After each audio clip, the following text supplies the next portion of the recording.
Anchón, Anchón, a ver cuándo te ponen la cabina en Madrid de una puñetera vez y puedo ir a visitarte, hombre. No, no, no, no. Al monumento, al cielo no, al monumento. Anchón, Anchón, Anchón.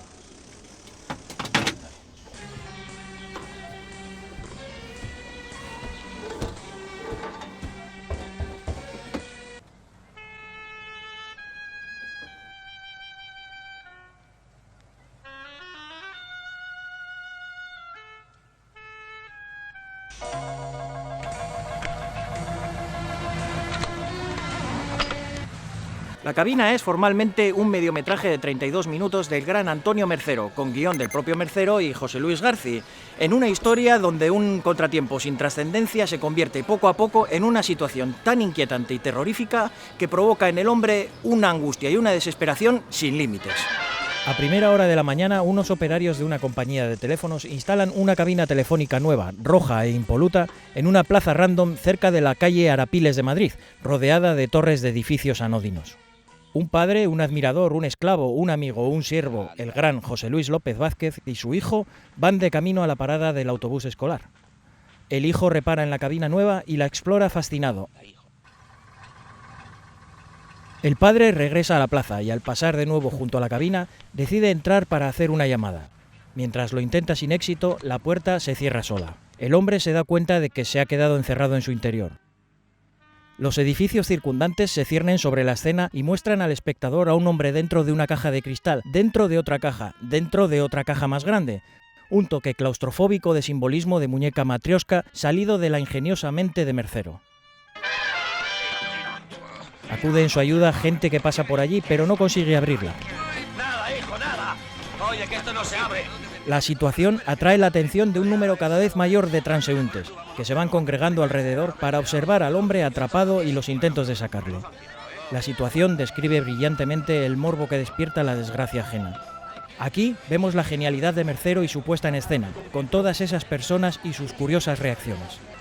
Curiosidad que va en aumento al mismo tiempo que el sentido del ridículo y la impotencia de López Vázquez. Los intentos por abrir la cabina no cesan. Se suceden una serie de momentos cómicos, empleando la fuerza y la maña, unos caricaturescos agentes de policía y finalmente los bomberos, que justo cuando iban a romper el techo de la dichosa cabina, son interrumpidos por los mismos operarios que la instalaron. Estos la desmontan en un santiamén, con el hombre todavía encerrado dentro, y como si al paso de una procesión religiosa se tratara, se lo llevan a su vehículo, acompañado de la multitud que le sonríe y despide alegremente. Es aquí, en un giro inesperado y virtuoso de guión, donde vemos cómo el tono cómico y de picaresca va dejando paso a otro tono más angustiante, más trágico hacia su último acto. Una curva de progresión prodigiosa en la que nos queda claro que esto va de otra cosa. El hombre de la cabina solo puede observar impotente cómo es transportado a través de las calles de Madrid, sin nadie que le socorra. La gente le mira con curiosidad, le saluda o directamente se ríen de él. Casi a modo de escarnio, observa cómo una persona que está en una cabina idéntica en la calle sale sin mayor dificultad. Eso sí, gasta buena mata de pelo, lo que nos hace pensar en una conspiración contra los calvos. ¿Quién le ha visto y quién le ve? Calvos como los operarios de la compañía telefónica. 3 personas anodinas que podían ser clones. Algo que nos va a generar más inquietud, si cabe. Siguiendo con esta extraña road movie por el extrarradio madrileño, por progresión dramática se topa con un cortejo fúnebre de un niño. Un muñeco, por cierto, que está dentro de una urna acristalada. Otro paralelismo directo con nuestro hombre de la cabina. El camión prosigue y se detiene en un semáforo, donde se escucha a unos niños de un parque cercano cantar aquello de Mambrú se fue a la guerra, a modo de epitafio para el protagonista. A su lado se para otro camión que transporta otra cabina igual, con otro hombre atrapado en su interior. No es otro que Agustín González, también calvo, por cierto. Ambos intentan comunicarse, pero es inútil. Continuando el viaje se suceden varias situaciones, a veces oníricas, recalcando su aprisionamiento y su adiós. El camión llega a un misterioso almacén subterráneo donde el hombre es testigo de cómo se construyen y preparan cientos de cabinas iguales a la suya, que es transportada a una demoledora estancia llena de cabinas que contienen cadáveres y restos momificados de otras personas atrapadas, coincidiendo de nuevo con Agustín González, que se ha suicidado ahorcándose con el cable del teléfono. Angustiado y desesperado, el hombre se derrumba en el interior de la cabina. hasta quedar fuera de plano. La película finaliza con los mismos operarios de la pérfida compañía telefónica, instalando otra cabina igual en la misma plaza, dejándola con la puerta entreabierta, preparada para la siguiente víctima. Mercero y Garci siempre han evitado acertadamente dar una interpretación tajante de la cabina para no empequeñecer el resultado y dar rienda suelta a multitud de debates como con su admirada 2001 de Kubrick. Fue el propio Mercero, años más tarde, sin perder la ambigüedad y el compromiso, quien reveló su verdadera intención, que no era otra más que la de representar la cabina como una cárcel metafórica y las múltiples cabinas que puede sufrir un individuo. Cabinas mentales, educativas, morales o económicas, de las que necesitamos liberarnos para tratar de encontrar la felicidad. Las nuevas cabinas telefónicas, tan representativas de la actividad de nuestra época y de la afición al palique. La idea de la cabina, en un principio, no era más que un sketch de humor que rondaba por la cabeza de Mercero. Pero lo que era un planteamiento simple fue derivando en un primer episodio de una antología, que se llamaría 13 pasos por lo insólito. Creada por el trío formado por el propio Mercero, José Luis Garci y Horacio Valcárcel, proponían una especie de Twilight Zone en clave española, pero que Televisión Española acabó desestimando. No obstante, Mercero junto a Garci consiguió sacar adelante la sexta versión del guión de este primer capítulo y convencer a Televisión Española para materializar la cabina como una película de 32 minutos. Entre sus tempranas influencias, durante el proceso de guión, se citan la mencionada 2001, Una odisea del espacio, por la inquietud que albergaba el monolito y las posibilidades interpretativas que generaba. Dato aparte, hay que recordar una flagrante inspiración nunca mencionada por Mercero y compañía. Nos referimos a la película The President's Analyst, estrenada en 1967 en España, 4 años antes de La cabina, titulada Demasiados secretos para un hombre solo. Una película satírica de espías donde había una escena con James Coburn atrapado dentro de una cabina telefónica, secuestrado por un equipo de hombres anónimos de una compañía de teléfonos y transportado hasta un destino secreto subterráneo. Os resulta familiar, ¿verdad? Aunque en principio se barajó a Fernando Fernán Gómez como protagonista, Pero oiga, ¿quién era? fue en abril de 1972, estando Mercero y Garci de viaje en Nueva York, que se toparon con José Luis López Vázquez en las escaleras de la mismísima Estatua de la Libertad. De ipso facto, supieron que sería el elegido.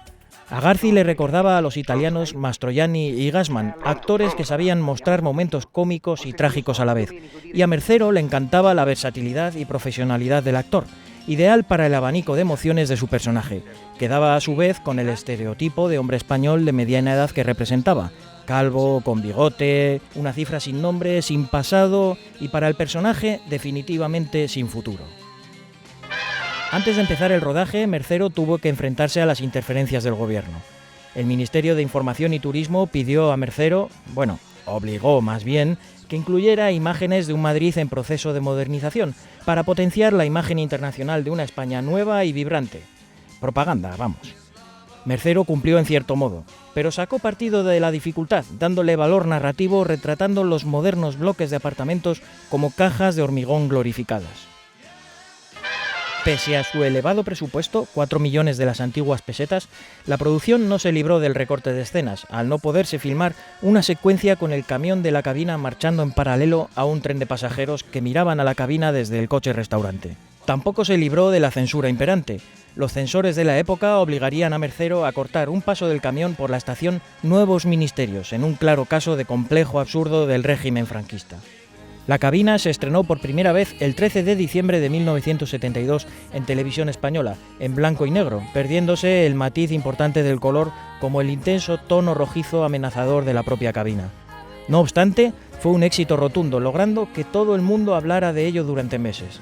Originó en muchos ciudadanos tal impacto e inquietud que durante bastante tiempo algunas personas intentaban evitar la llamada a través de cabinas telefónicas públicas, ante el temor de quedar encerrados en las mismas, y que originó una fobia generalizada. La cabina fue uno de los hitos inauditos del cine fantástico de aquella España del tardofranquismo de los 70. Su claustrofóbica y desasosegante brillantez fue celebrada dentro y fuera del país, llegando a obtener el premio de la crítica del Festival de Montecarlo y el Emmy al mejor programa de ficción de 1973. Un broche que incluso llevó a una réplica de la cabina a formar parte de la colección del Paley Center, el Museo de Broadcasting de Nueva York.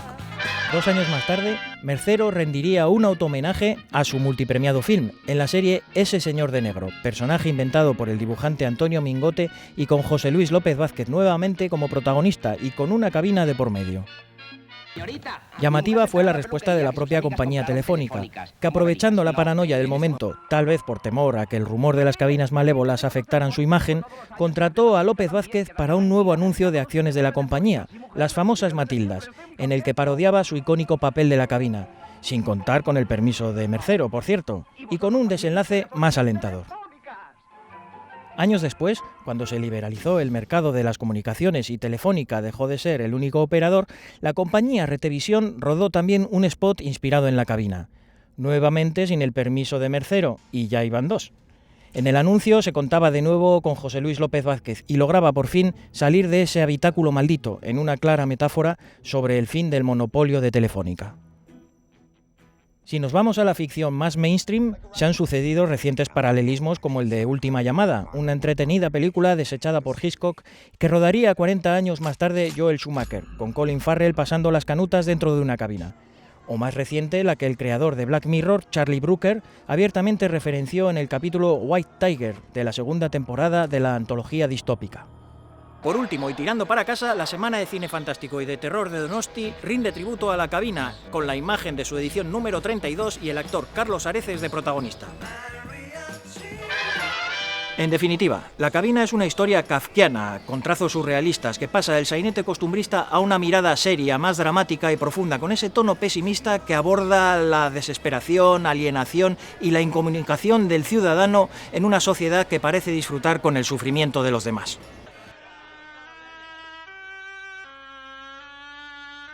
¡Anchón! ¡Que ya han puesto la primera piedra! ¡Habemus monumento! ¡Nos vemos en Donoskino!